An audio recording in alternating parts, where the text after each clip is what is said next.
Nakumpiska ng mga tauhan ng Bacolod City Police Office ang humigit kumulang 30 gramo ng pinaghihinalaang shabu na may tinatayang standard drug price na 204,000 piso mula sa isang menor de edad na grade 9 student sa isang pampublikong paaralan sa Barangay Banago, Bacolod City noong ika-20 ng Hulyo taong kasalukuyan.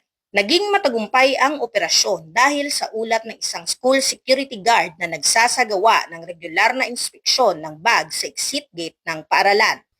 Nang mapansin ang kahinahinalang laman ng bag ng estudyante, agad niya itong iniulat sa Police Station 3 ng Bacolod City Police Office. Mabilis namang rumisponde ang mga operatiba, katuwang ang mga tauhan ng City Intelligence Unit upang tiyakin ang ligtas, maayos at naaayon sa batas na pagproseso ng insidente.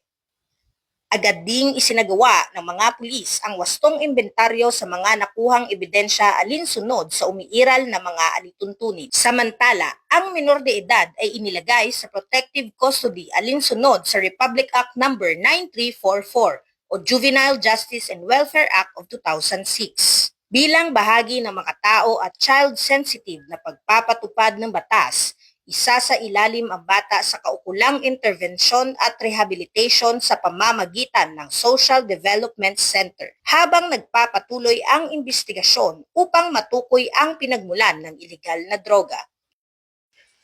Mula dito sa Negros Island Region, ako ang inyong Police News Network Correspondent, Patrolwoman Andrea Di Palobos, alagad na batas, tagataguyod na balitang pulis.